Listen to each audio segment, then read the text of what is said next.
When the guy who just won $1 million tells reporters that he'd rather not have raced at all, you know something went wrong. That's exactly what happened Sunday at Dover, and Denny Hamlin wasn't the only driver who had something to say. So let's back up and talk about what this race even was.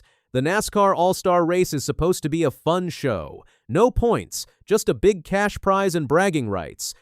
This year, for the first time ever, they brought it to Dover Motor Speedway.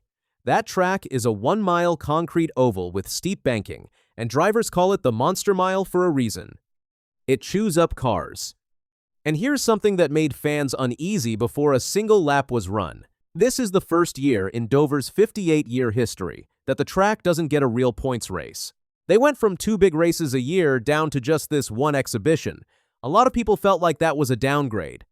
The format was brand new too, and honestly, kind of confusing.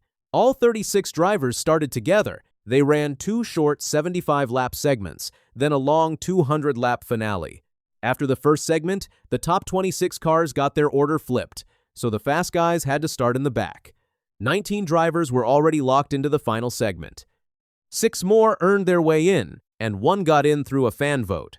The final group? Just 26 cars. Now here's the problem with all that. If you put every single driver on the track for the first 150 laps, you risk wrecking the drivers who are already locked in. And that is exactly what happened.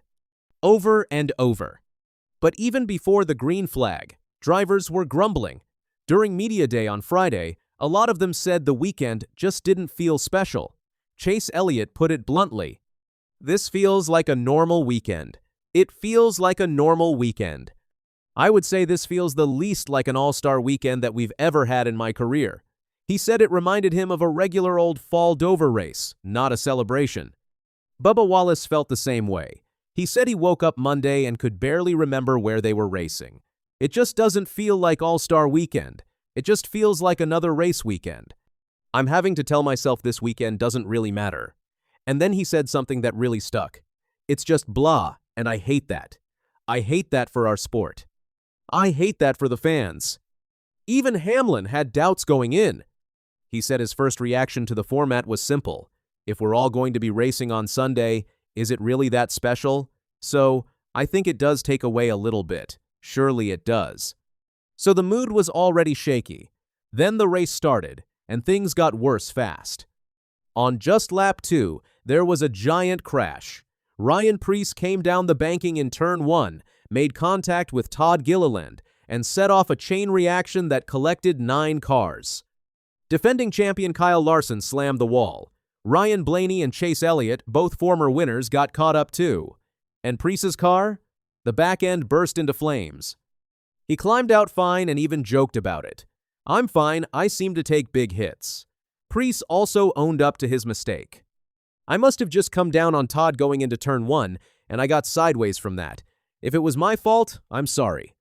Kyle Larson was not joking around though. He looked at his wrecked car and said, "It looks like number 5 Team Arts and Crafts right now. Try to make the most out of a sucky day." That was just the start. At the end of the first segment, there was another 9-car wreck. Riley Herbst's car was struggling, got tagged, and the whole field stacked up. Kyle Busch, Christopher Bell, and Chase Elliott all got hauled to the garage. Elliott was honest about it. "It was pretty wild. I knew better. I saw it getting crazy. I should have bailed." Then came the third big crash. In the second segment, Ross Chastain and Brad Keselowski got sideways in the narrow turn 2, and Bubba Wallace got swept right into it. Chastain knew instantly his day was over. Reporters caught his radio call to his spotter. "Hey, Brandon, we're done, buddy." Trackhouse Racing confirmed it right after. Chastain was out. And here's where the format problem really showed its ugly side. Chase Elliott and Ross Chastain were both locked into the final segment. They earned their spots. But their cars were wrecked too badly to fix, and backup cars weren't allowed, so neither one of them actually got to race for the $1 million. In fact, NASCAR's official record doesn't even list them as competing in the race at all. By the time the dust settled, more than half the 3-6 car field had been damaged. Drivers like Larson, Blaney, Busch, Keselowski, Wallace, and Bell started the final segment in beat-up, slow cars with no real shot. One fan summed up the frustration perfectly, saying what happened at Dover was not an all-star race, it was an all-charter race. The old saying kept coming up all day. When everyone's an all-star, no one is. Now let's talk about the winner, because even Hamlin's victory came with a side of criticism. He had a rough qualifying, even spun, but still managed to start on the pole. Then he simply avoided all the chaos. His car led 103 of the 200 final laps and held off his teammate Chase Briscoe by less than a second. But in his press conference, Hamlin didn't sound thrilled about the event itself.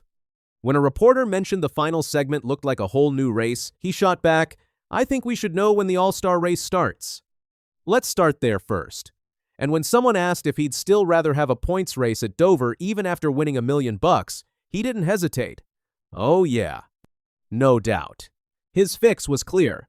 First thing is let's give Dover their points race back, and then let's figure out where we're going to go, and then figure out the format.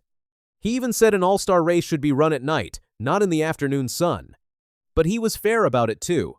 I'm not trying to throw mud. They did as good as they possibly could given where they put this track in the schedule.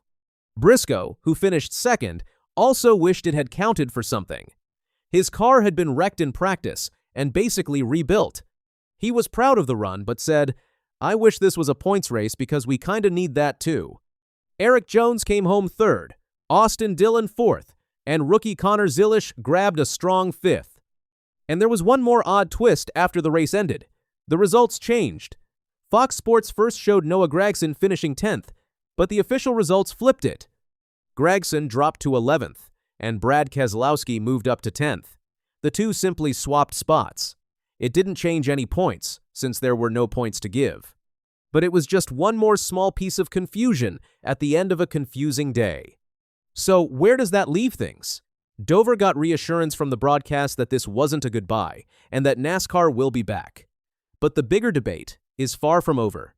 The format took heat, the wrecks took out half the field, and the drivers, including the one who walked away $1 million richer, all seem to agree on one thing. Something about this all-star race needs to change. Next up, the Cup Series gets back to real points racing with the Coca-Cola 600 at Charlotte, the longest race of the whole season.